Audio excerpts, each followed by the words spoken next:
Bonjour à tous et bienvenue de nouveau dans l'émission.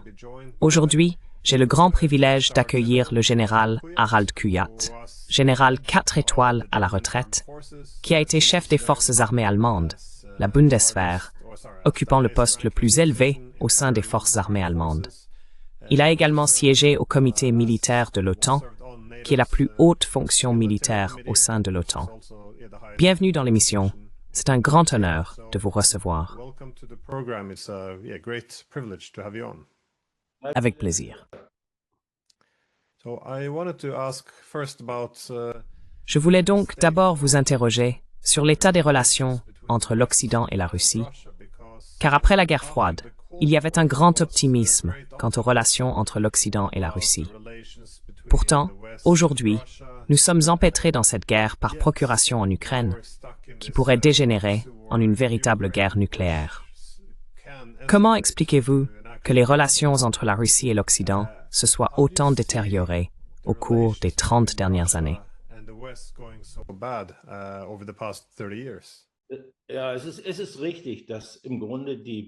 Il est vrai qu'en réalité, les relations après la guerre froide, en fait même avant la dissolution de l'Union soviétique, se sont améliorées entre l'OTAN et la Russie, et à l'époque encore l'Union soviétique. D'importants efforts ont été entrepris, et en 1990, par exemple, il était déjà prévu d'instaurer un échange mutuel, un dialogue, ainsi qu'un partenariat stratégique entre l'OTAN et la Russie. La Russie a effectivement cherché à se rapprocher de l'OTAN, et en 1991, avec le tout premier concept stratégique de l'OTAN dans l'histoire de l'Alliance, un véritable nouveau départ a été amorcé.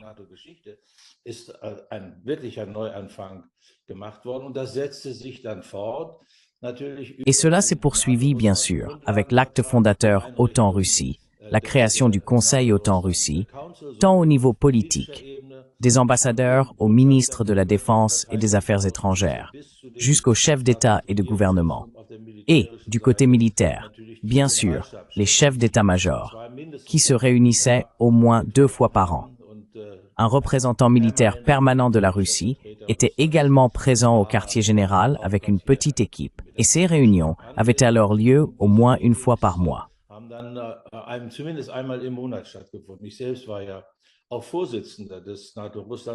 J'ai moi-même été président du Conseil OTAN-Russie des chefs d'état-major.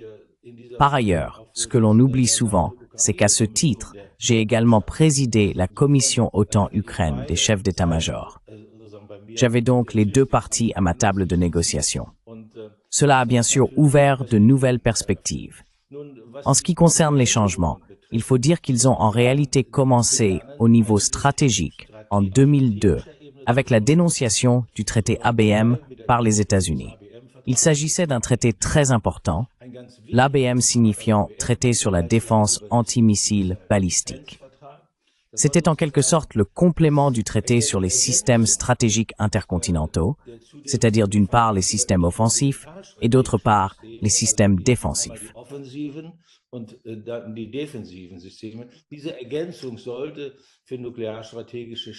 Cet ajout visait à assurer la stabilité stratégique nucléaire entre les 2 superpuissances nucléaires. Et la Russie a interprété cela comme une tentative de gagner la domination et la supériorité dans ce domaine. La rupture politique est ensuite survenue en 2008 lors du sommet de l'OTAN à Bucarest, où le président américain de l'époque, Bush, a tenté, avec une force considérable, d'imposer une invitation à la Géorgie et à l'Ukraine pour qu'elles deviennent membres de l'OTAN.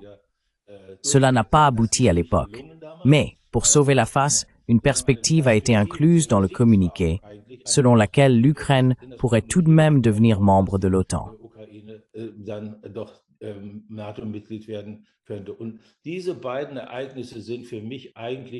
Et pour moi, ces 2 événements représentent en fait les tournants dans la relation entre l'OTAN et la Russie. J'aimerais ajouter pourquoi c'est le cas. Les 2 objectifs stratégiques les plus importants de la Russie sont, premièrement, d'éviter un conflit avec l'autre superpuissance nucléaire, les États-Unis. Le deuxième objectif stratégique le plus important de la Russie est d'éviter un conflit militaire direct avec l'OTAN. ce qui implique, en fin de compte, qu'un affrontement avec les États-Unis pourrait également avoir lieu. Ces deux objectifs ont toujours été dominants. Dès le milieu des années 1990, la Russie l'a exprimé à plusieurs reprises.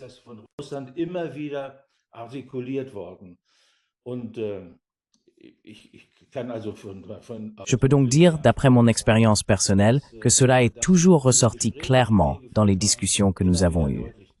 En fin de compte, cet objectif a conduit la Russie à tenter d'imposer, lors des négociations sur l'acte fondateur OTAN-Russie de 1987, une prise de décision conjointe, c'est-à-dire des décisions communes concernant les risques de sécurité pour la Russie ou pour l'OTAN.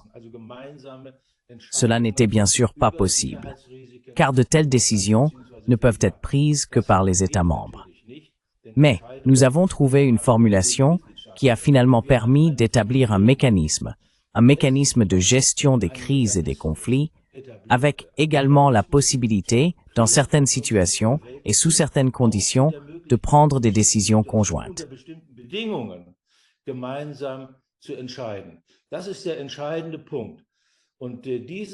C'est là le point décisif. Et cette zone tampon, dans laquelle la Russie partait du principe que des conflits de crise pouvaient surgir dans cette zone tampon, c'est-à-dire dans les anciens États du pacte de Varsovie, ou en incluant l'Ukraine, qui pourrait alors mener à une confrontation militaire directe entre l'OTAN et la Russie. C'était la grande inquiétude. C'est pourquoi une zone tampon devait être instaurée ici, afin d'éviter cela. Après l'élargissement de l'OTAN, l'accent s'est naturellement déplacé vers l'Ukraine. Ainsi, la Russie tente, dans cette guerre qui se déroule ici, d'atteindre précisément cet objectif qu'elle poursuit depuis des décennies.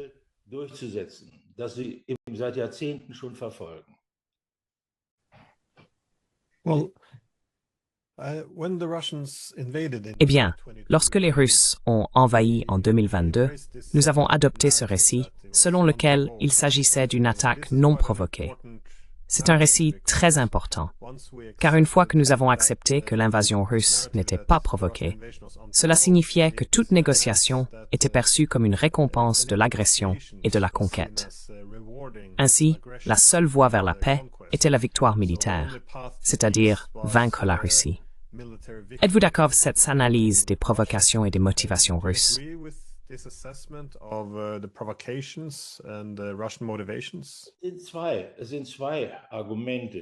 Il y a deux arguments qui sont constamment avancés. Vous en avez mentionné un. La guerre était non provoquée. Le second est qu'il s'agirait d'une guerre totale, c'est-à-dire que l'objectif de la Russie serait de conquérir l'ensemble de l'Ukraine.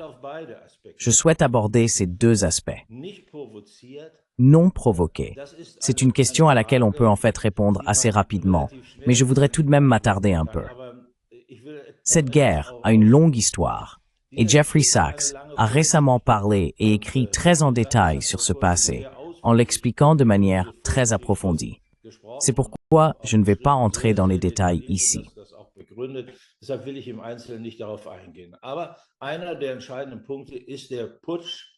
Mais l'un des points décisifs est le coup d'État contre le président ukrainien démocratiquement élu Yanukovych en 2014, suivi d'une guerre civile dans l'est de l'Ukraine, menée principalement entre l'armée ukrainienne et la population russophone de cette région. Cela est en grande partie lié au fait que les droits civiques de cette population russophone ont été fortement restreints. Ensuite, il y a eu Minsk II en 2015 et ce traité visait justement à trouver une solution pour régler ce conflit. L'essence de cet accord était d'accorder à ces régions du Donbass un statut spécial au sein de l'État ukrainien, c'est-à-dire le droit de parler russe, de préserver la culture russe et d'autres droits similaires, et que cela devait être inscrit dans une réforme constitutionnelle d'ici la fin de l'année 2015.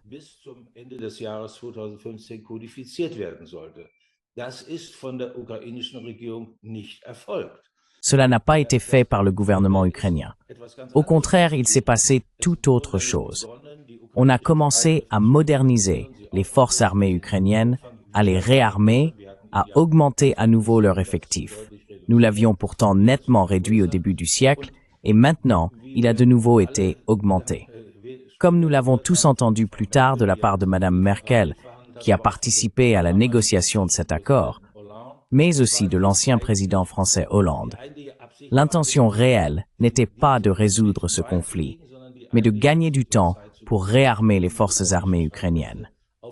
Il faut qualifier cela de manœuvre de tromperie tout à fait évidente.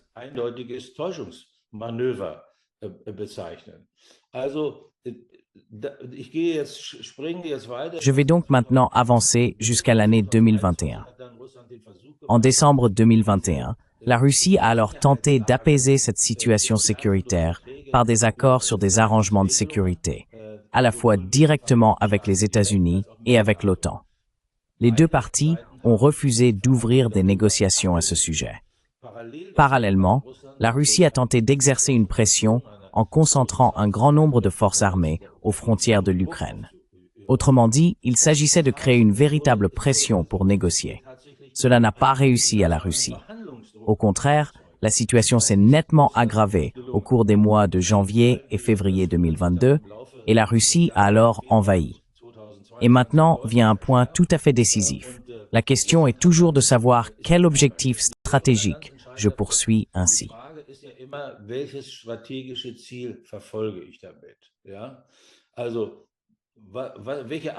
Alors, quelle était l'intention de la Russie en agissant ainsi? Et jusqu'à aujourd'hui, il y a en fait deux opinions réalistes à ce sujet. La première était que la Russie voulait exercer davantage de pression, non plus en dehors des frontières de l'Ukraine, mais en occupant des parties de l'Ukraine, afin de forcer l'Ukraine à négocier. J'avais une autre opinion. Selon moi, la Russie voulait essayer de renverser le gouvernement ukrainien, c'est-à-dire de provoquer ce qu'on appelle aujourd'hui un changement de régime et d'installer un gouvernement favorable à la Russie. Cela aurait en principe permis d'éviter une guerre. Pourquoi est-ce que je pense cela? D'une part, parce que la conduite globale des opérations ne permettait rien d'autre.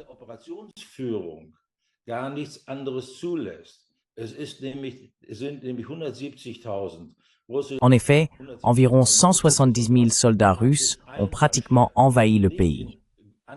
Pas en formation d'attaque, mais ils sont entrés, pour ainsi dire, en tant que force d'occupation, face à une armée ukrainienne de plus de 400 000 hommes, équipée de manière moderne, comme je l'ai dit, modernisée et entraînée par l'Occident pendant 8 ans. Ainsi, l'occupation de l'ensemble du pays n'est possible ni par le nombre de soldats nécessaires à une telle occupation, ni pour vaincre les défenses ukrainiennes. Deuxièmement, des points stratégiques ont été occupés afin de garantir que ce changement de régime puisse effectivement être réalisé.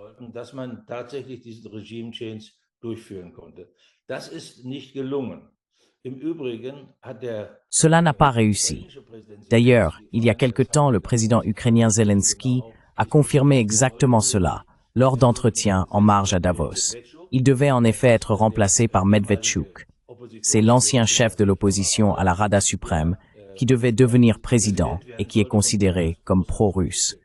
Donc cette évaluation, ou ce récit selon lequel la Russie aurait mené une attaque non provoquée, n'est pas tenable.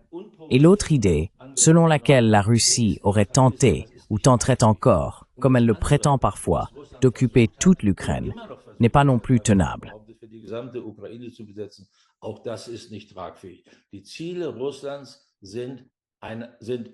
Les objectifs de la Russie ont désormais changé. Le changement de régime a échoué. Désormais, la Russie cherche à occuper les 4 régions, à savoir Luhansk, Donetsk, Zaporizhia et Kherson, dans leurs anciennes frontières administratives. Et là aussi, il existe des nuances très importantes, car les 2 républiques populaires autoproclamées de Donetsk et de Luhansk ont un statut tout à fait différent. Il s'agit en fait d'une sécession, même si la Russie a ensuite, le 30 septembre 2022, intégré ces régions de facto à la Fédération de Russie.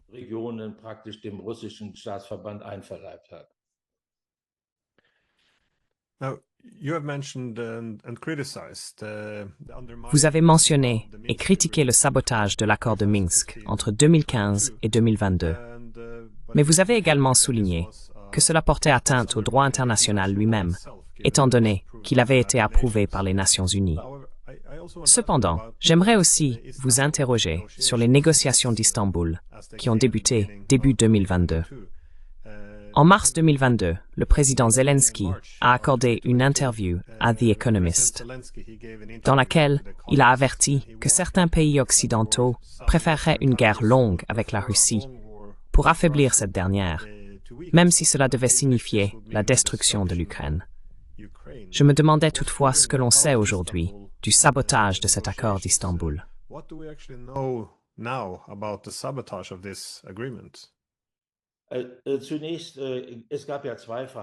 Il y a eu deux tentatives de négociation. D'abord en Biélorussie, 4 jours après le début de l'offensive russe, puis les négociations à Istanbul, que vous avez mentionnées. Lors de ces négociations à Istanbul, les deux parties, comme c'est toujours le cas dans de telles situations, ont négocié dans une situation où elles considéraient les pourparlers comme la seule issue raisonnable. La Russie, parce que la tentative que je viens de décrire, à savoir provoquer un changement de régime, avait échoué. Et l'Ukraine, parce qu'elle partait du principe que la Russie allait effectivement mener une guerre massive, que l'Ukraine ne pourrait pas survivre.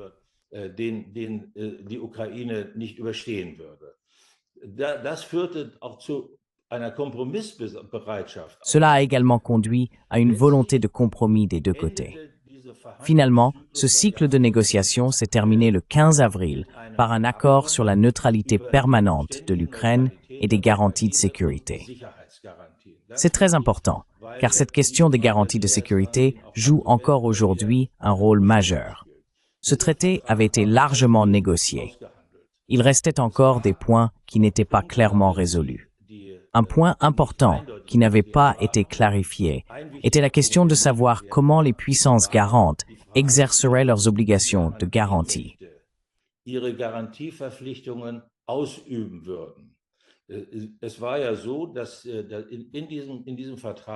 y avait en effet dans ce traité une clause concernant des garanties de sécurité pour l'Ukraine. Et les puissances garantes devaient être les 5 membres permanents du Conseil de sécurité de l'ONU, donc aussi la Russie.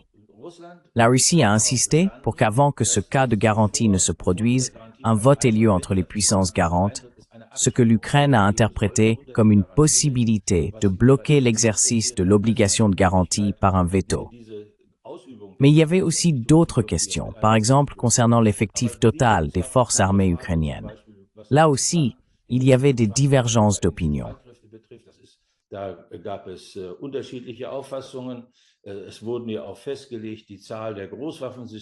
Le nombre de grands systèmes d'armement et bien d'autres choses ont également été fixés.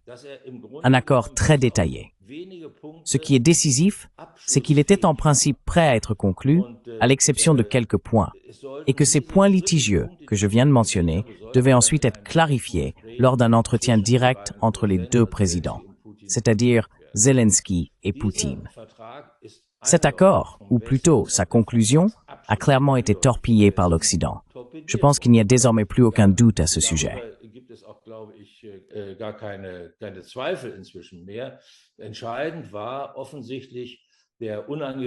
Ce qui a été décisif, c'était manifestement la visite inopinée du Premier ministre britannique de l'époque Johnson à Kiev le 9 avril, au cours de laquelle il a clairement déclaré que l'Occident n'était pas prêt à mettre fin à la guerre.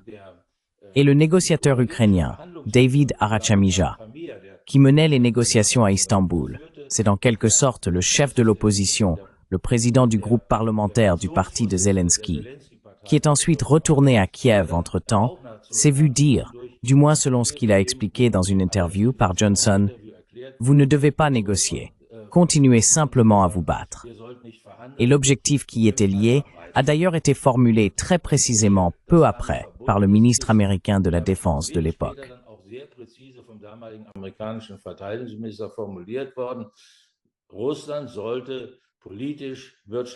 La Russie devait être affaiblie politiquement, économiquement et militairement. C'était le point décisif. Et le moyen d'y parvenir, c'était justement cette guerre. En réalité, c'est toujours cette guerre qui est une guerre par procuration entre les États-Unis et la Russie. Or, entre-temps, le président Trump a dit « Ce n'est pas ma guerre, c'est la guerre de Biden ». Il n'assume donc plus la responsabilité de la conduite de cette guerre. Désormais, cette responsabilité se déplace vers les Européens. Cela devient donc de plus en plus une guerre par procuration entre l'Europe et la Russie.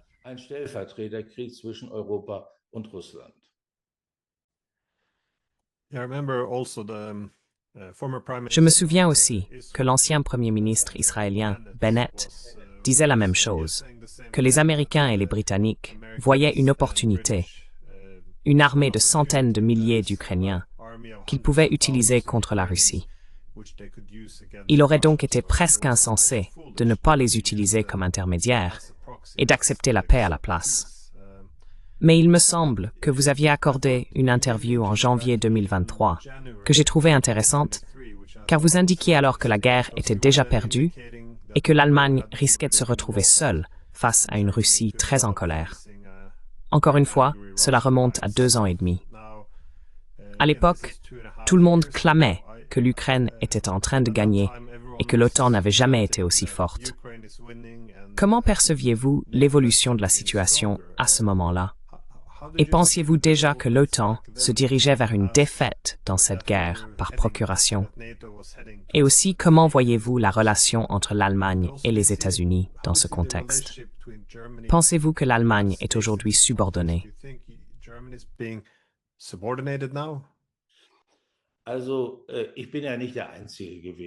Je n'étais pas le seul à arriver à cette conclusion.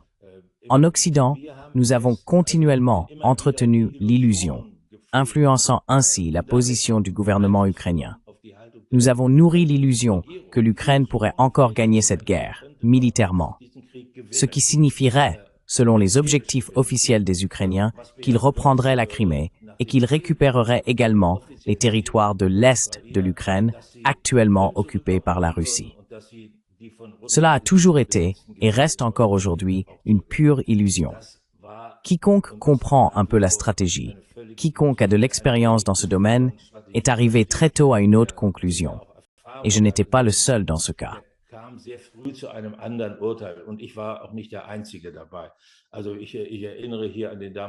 Je rappelle ici les propos de l'ancien chef d'état-major américain, Mark Milley, qui a déclaré que les forces armées ukrainiennes avaient atteint ce qu'il était raisonnable d'atteindre. Il n'y a pas plus à espérer, et il faut maintenant négocier. Cela signifiait bien sûr aussi qu'il n'est pas resté en fonction très longtemps par la suite. Mais il l'a dit très ouvertement. D'ailleurs, le commandant en chef ukrainien de l'époque, le général Zaloujny, a également déclaré « Si je dois vraiment mener une offensive réussie, il me faut, je crois qu'il a dit 300 chars, 600 à 700 véhicules de combat d'infanterie et 500 obusiers. Mais je ne les obtiens pas. »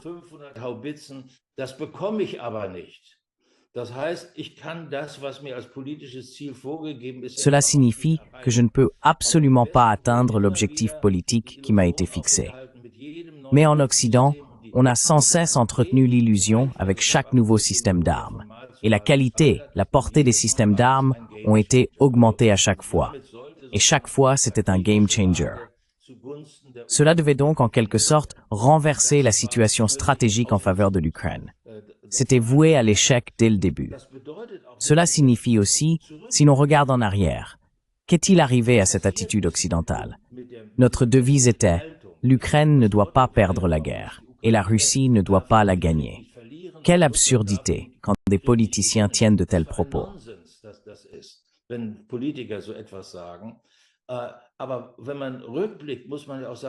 Mais si l'on regarde en arrière, il faut aussi dire que toutes les occasions qui se sont présentées au cours de cette guerre, pour mettre fin aux tueries, pour mettre fin à cette guerre, pour mettre fin à la destruction de ce pays, toutes ces occasions ont été manquées. Bien sûr, les négociations d'Istanbul sont particulièrement notables dans ce contexte, mais il y a eu à plusieurs reprises cette possibilité. La Chine a ensuite fait une proposition très raisonnable, qui avait d'ailleurs été acceptée par Poutine à un moment donné. Il s'agissait de reprendre là où l'on s'était arrêté à la mi-avril 2022. Cela signifie qu'on aurait déjà parcouru une certaine distance vers la paix. La Chine a ensuite proposé conjointement avec le Brésil un plan en 6 points. mit Brasilien ein 6-Punkte-Verfahren vorgeschlagen. Ich selbst habe ja dann 2023 Moi-même, en août 2023, j'ai encore fait des propositions avec Peter Brandt et Horst Teltschik. Bien sûr, celles-ci sont désormais dépassées par l'évolution de la situation militaire et le durcissement des positions politiques. Mais si l'on réfléchit à toute la souffrance et la destruction qui auraient pu être évitées, si l'Occident, et en particulier les Européens, à l'époque bien sûr les deux gouvernements, mais surtout aussi les Européens, avaient adopté une attitude constructive en faveur de la paix. Durant ces 3 ans et demi de guerre, il n'y a eu aucune tentative de la part des Européens de mettre fin à cette guerre par des moyens pacifiques. Le seul qui ait essayé, c'est le Premier ministre hongrois Orbán, et il a été vivement critiqué pour cela.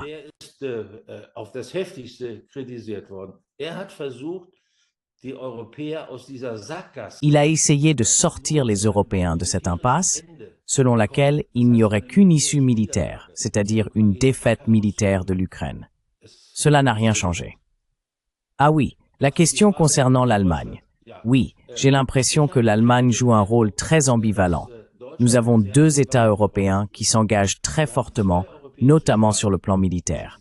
Il s'agit de la France et du Royaume-Uni. Je rappelle ici les réflexions menées depuis un certain temps concernant une force de réassurance qui devrait être déployée en Ukraine en cas de cessez-le-feu ou de négociation de paix réussie. L'Allemagne est un peu ambivalente à ce sujet, mais politiquement, elle adopte une position très ferme.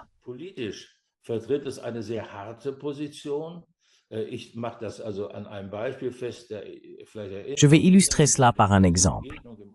Vous vous souvenez de cette rencontre dans le bureau ovale, donc à la Maison-Blanche le 18 août, où il a été constamment exigé qu'avant qu'une rencontre puisse avoir lieu, il fallait d'abord un cessez-le-feu, ce qui n'est pas réalisable ainsi. Cette exigence a également été formulée à plusieurs reprises du côté allemand. Par ailleurs, la manière allemande de formuler certaines choses, permettez-moi de le dire ainsi, montre une inclination mentale vers la guerre. Que ce soit conscient ou inconscient, je ne peux pas en juger. En tout cas, je considère cela comme très imprudent. Nous l'avons encore vu récemment dans le contexte des drones au-dessus de la Pologne. Nous devons vraiment essayer de gérer les choses de manière à ce qu'une défaite militaire catastrophique de l'Ukraine ne se produise pas.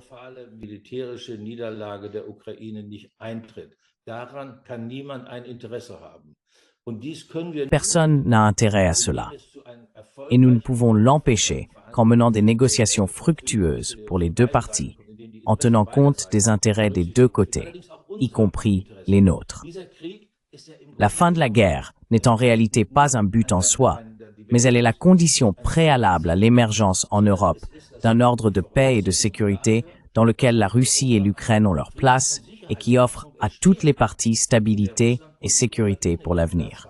C'est en fait le point décisif.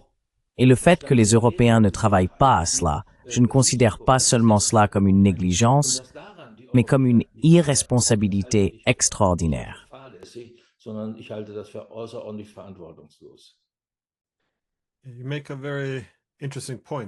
Vous soulevez un point très intéressant concernant le fait que les propositions de paix de la Chine et du Brésil ont été rejetées, tandis que les efforts diplomatiques de la Hongrie ont même été sanctionnés. Ce qui est préoccupant, c'est que tout cela s'est produit sur plus de 3 ans et demi, période durant laquelle les Européens n'ont même pas tenté de diplomatie avec les Russes. Ils ne leur ont même pas parlé. Ce qui m'inquiète beaucoup, c'est que, puisque la Russie considère l'incursion de l'OTAN en Ukraine comme une menace existentielle, que se passera-t-il si la Russie ne parvient pas à atteindre ses objectifs par la diplomatie, compte tenu de ses ambitions stratégiques? Que pensez-vous que la Russie fera militairement? Vont-ils priver l'Ukraine de tout son territoire stratégique, d'Odessa à Kharkov? Comment voyez-vous la fin militaire de cette guerre, si ce n'est pas par la diplomatie?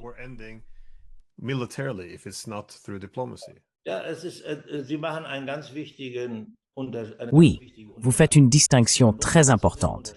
Il faut en effet différencier entre une victoire politique et une victoire ou une défaite militaire. Politiquement, j'ai toujours soutenu qu'aucun camp ne pouvait gagner cette guerre. La Russie aussi a dû essuyer un revers considérable, ne serait-ce qu'avec l'adhésion de la Finlande et de la Suède à l'OTAN. C'est sans aucun doute un lourd fardeau pour la Russie. Parlons donc des aspects militaires. Je continue de penser que la Russie veut occuper ces 4 régions dans leurs anciennes frontières administratives. Donc, contrairement à ce qui était encore possible au début à Istanbul, il ne s'agirait plus de laisser les habitants décider éventuellement par référendum.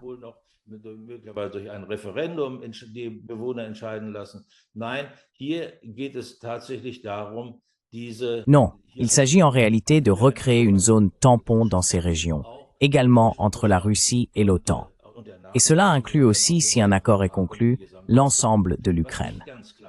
Ce qui n'est pas tout à fait clair, c'est si la Russie va aussi tenter de prendre Odessa afin d'établir, pour ainsi dire, une jonction avec son groupe d'occupation en Transnistrie. Et surtout, si elle entreprendrait la tentative stratégique de couper l'Ukraine de l'accès à la mer Noire. Ce n'est pas certain. Cela dépend bien sûr aussi fortement de la question de savoir si et quand des négociations auront effectivement lieu.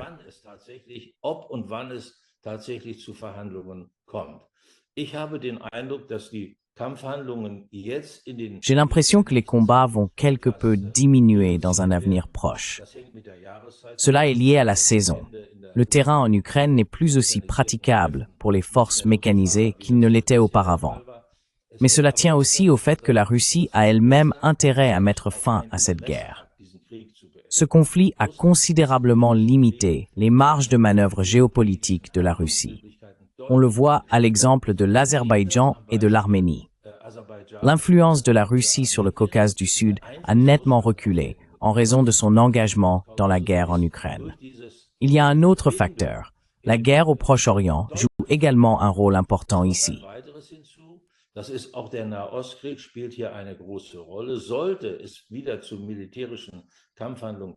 S'il devait de nouveau y avoir des affrontements militaires entre l'Iran et Israël, ce serait également un aspect qui ne serait pas vraiment agréable pour la Russie. L'Iran est un allié proche de la Russie, et il se pourrait bien que la Russie essaye alors d'influencer une solution pacifique, ce qu'elle ne peut pas faire actuellement. Donc la Russie a ici un handicap évident. Et pour retrouver cette capacité d'action géopolitique, il faudrait en fait que cette guerre prenne fin. Au fond, c'est aussi l'un des aspects qui me rendent optimiste quant au fait que finalement, la raison finira par l'emporter.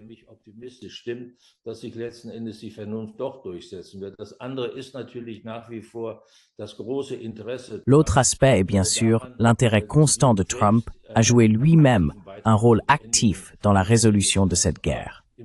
Mais pour l'instant, nous sommes dans une impasse qui résulte du fait que lors des dernières séries de négociations à Istanbul en juin, les sujets essentiels n'ont pas été abordés. La Russie avait en effet communiqué sa position sur un cessez-le-feu et des négociations de paix avec l'Ukraine dans un mémorandum le 2 juin et avait invité l'Ukraine à négocier à ce sujet. Cela a été refusé. Zelensky a rejeté cette proposition et déclaré qu'il ne voulait discuter que d'un échange de prisonniers et des enfants déportés.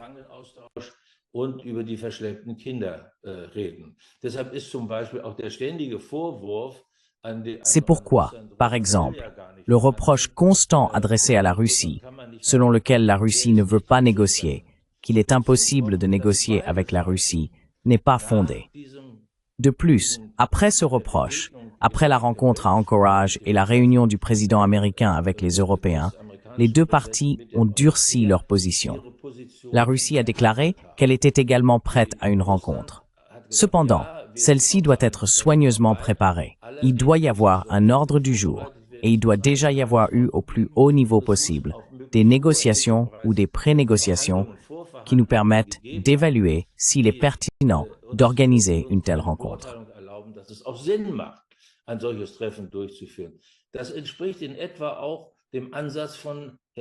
Cela correspond à peu près à l'approche d'Istanbul en 2022. L'Ukraine, en revanche, a déclaré vouloir d'abord élaborer les détails des garanties de sécurité. Ceci devrait ensuite être accepté par la Russie. Et ce n'est que si la Russie accepte ces détails que nous serons prêts à une rencontre. Nous voyons donc ici que cette contradiction entre les deux positions est très difficile à résoudre.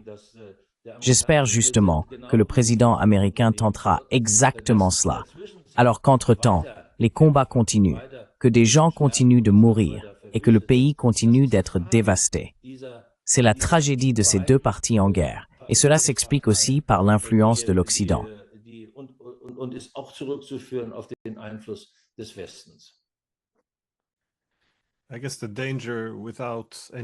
Je suppose que le danger, en l'absence de toute négociation, est qu'il ne reste qu'une solution militaire. Vous avez mentionné plus tôt la tendance à l'escalade en introduisant de nouvelles Wunderwaffe, ou armes miracles, pour renverser le cours de la guerre. Et cela semble être la démarche adoptée à chaque fois que la guerre par procuration prend une mauvaise tournure. Nous semblons introduire des armes de plus en plus puissantes. Il est bon de se rappeler que Biden avait un jour déclaré que l'introduction des F-16 signifierait la Troisième Guerre mondiale. Mais nous sommes allés bien au-delà de cela. J'aimerais donc vous interroger sur la rhétorique de guerre et l'escalade entre la Russie et, bien, désormais surtout les Européens. Cela s'est beaucoup intensifié. Dans quelle mesure voyez-vous aujourd'hui un risque que la Russie et l'Europe, voire l'OTAN, s'engagent réellement dans une guerre directe?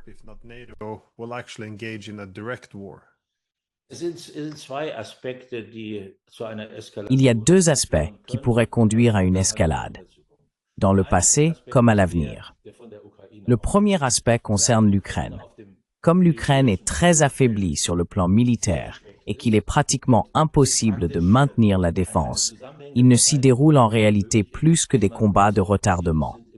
C'est pourquoi l'Ukraine essaye depuis longtemps déjà d'escalader sur d'autres terrains afin d'entraîner l'OTAN dans cette guerre. Par exemple en attaquant le système d'alerte précoce nucléaire stratégique, en attaquant la flotte de bombardiers nucléaires stratégiques de la Russie, ou encore en attaquant des centrales nucléaires.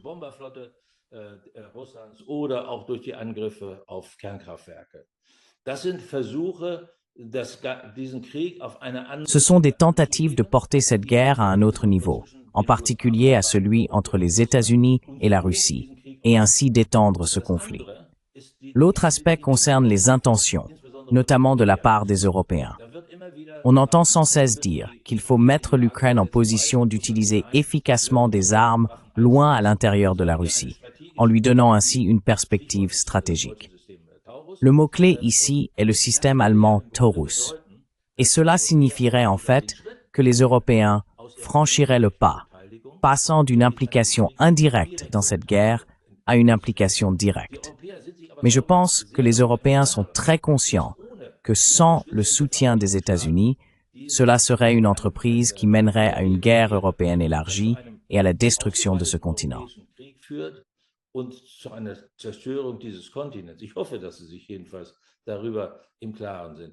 J'espère en tout cas que vous en êtes bien conscient.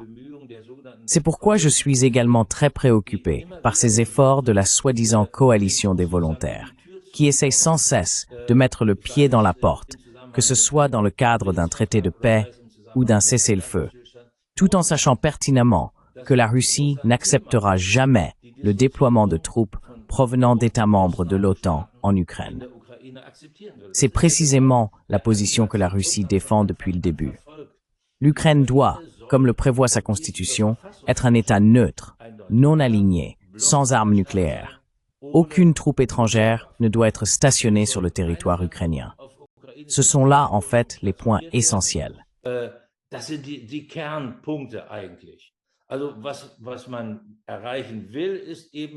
Donc, ce que l'on cherche à atteindre, c'est justement cette grande zone tampon entre l'OTAN et la Russie, afin d'éviter qu'une escalade incontrôlable politiquement ne survienne à cause d'une défaillance technique ou humaine. Cette situation s'est d'ailleurs récemment reproduite avec les drones au-dessus de la Pologne. Dans ce cas, on n'a pas vraiment agi comme il conviendrait en situation de crise, c'est-à-dire en cherchant le contact, en essayant d'éclaircir la situation, en établissant des faits. Mais on a immédiatement réagi, presque par réflexe pavlovien, en déclarant qu'il s'agissait d'une provocation, voire d'une attaque. Je voudrais également souligner un autre point dans ce contexte, le risque d'être entraîné dans cette guerre.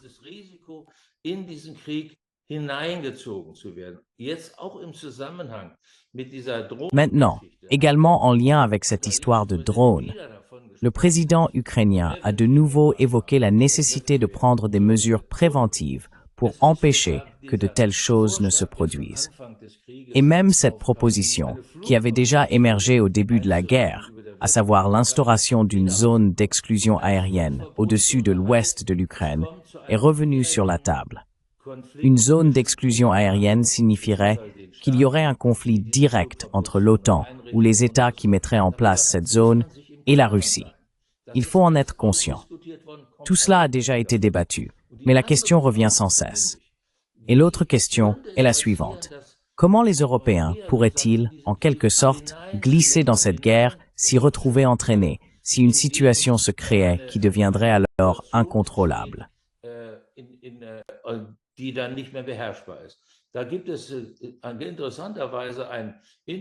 Il existe de manière intéressante une interview de l'ancien président polonais Duda datant du 3 septembre, dans laquelle il explique cet incident qui s'est produit en novembre 2022 lorsqu'une roquette est tombée sur le territoire polonais et je crois a tué 2 personnes. C'était une roquette ukrainienne. Mais il a expliqué que le président ukrainien avait tenté de faire pression sur lui pour qu'il déclare qu'il s'agissait d'une roquette russe. Et il a dit que bien sûr, les Ukrainiens voulaient dès le début entraîner l'Occident dans cette guerre. Et ce qui m'étonne encore plus, il a ensuite poursuivi en disant « Et en fait, ce serait aussi juste. Je ne me souviens plus exactement de ces mots, mais en fait, ce serait aussi cela. »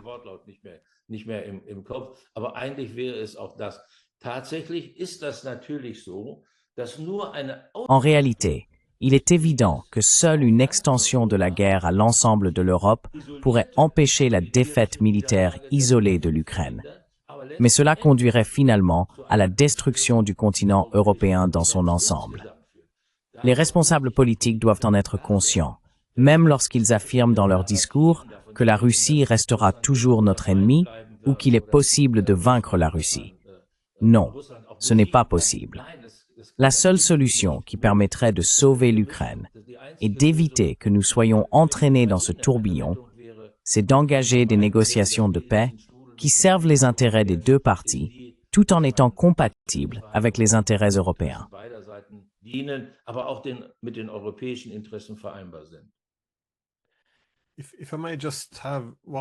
Si je peux me permettre une dernière question de suivi, comment expliquez-vous ce qui est arrivé à l'Europe? Traditionnellement, c'étaient les États-Unis qui avaient tendance à adopter une position plus belliciste. Par exemple, en 2008, ce sont eux qui poussaient à l'élargissement de l'OTAN, tandis que du côté européen, on résistait. À l'époque, Angela Merkel affirmait que cela serait interprété par la Russie comme une déclaration de guerre. Mais aujourd'hui, on constate presque une inversion des rôles. Et en Europe, nous sommes devenus très militaristes et même peu enclins à engager un dialogue diplomatique. Je ne sais pas si vous avez une idée de la façon dont nous en sommes arrivés là.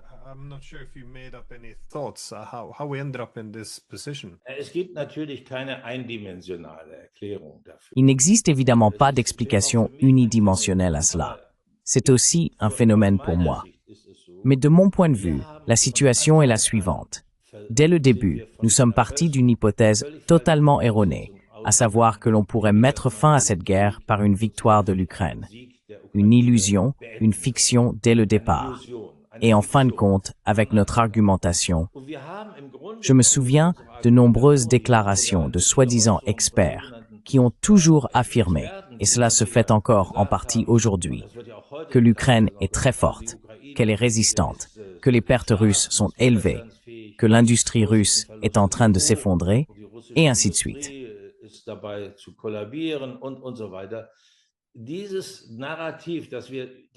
Ce récit, que nous avons voulu maintenir pendant 3 ans et demi, 3 ans, aurait dû prendre fin au plus tard avec l'entrée en fonction de Trump. Nous aurions dû chercher à nous rapprocher de Trump et à soutenir ses efforts de paix, mais nous ne l'avons pas fait.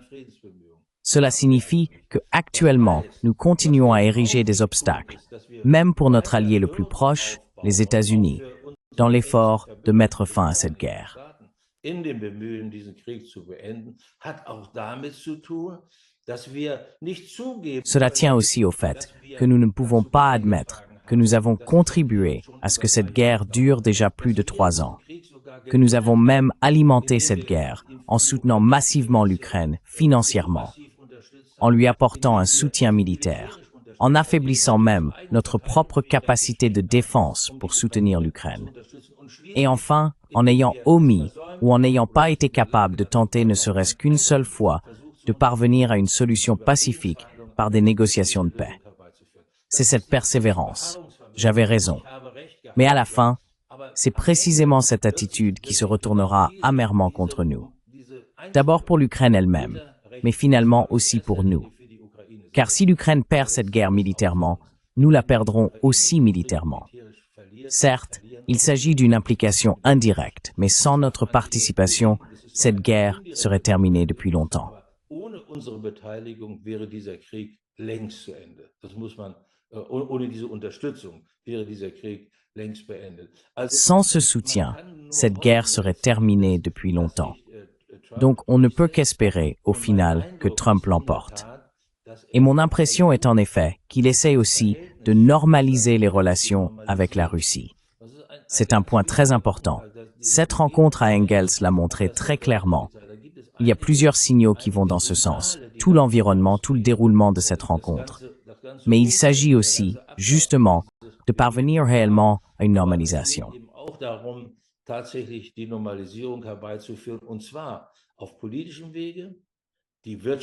Et cela par des moyens politiques.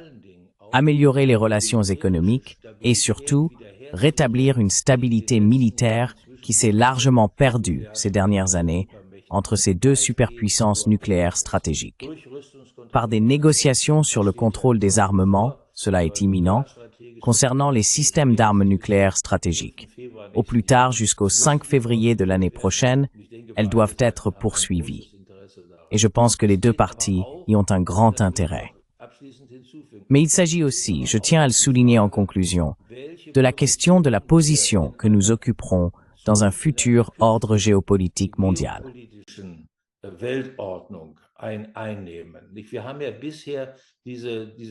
Jusqu'à présent, nous avons qualifié ce nouvel ordre mondial d'ordre des grandes puissances rivales, la Russie, la Chine, les États-Unis.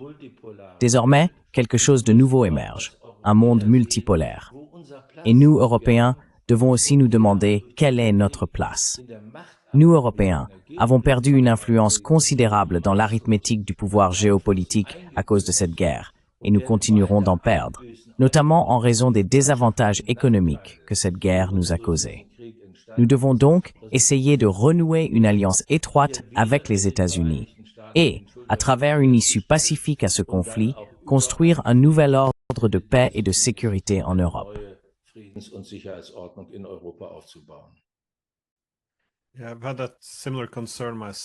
J'ai moi-même eu cette préoccupation, à savoir que l'incapacité des Européens à trouver leur place dans un monde multipolaire fait partie des raisons de la panique et du manque d'imagination politique. Général Harald Kujat, merci beaucoup pour vos éclairages. Ce sont effectivement des temps très dangereux. Alors merci encore. Croisons les doigts. Keep our fingers crossed.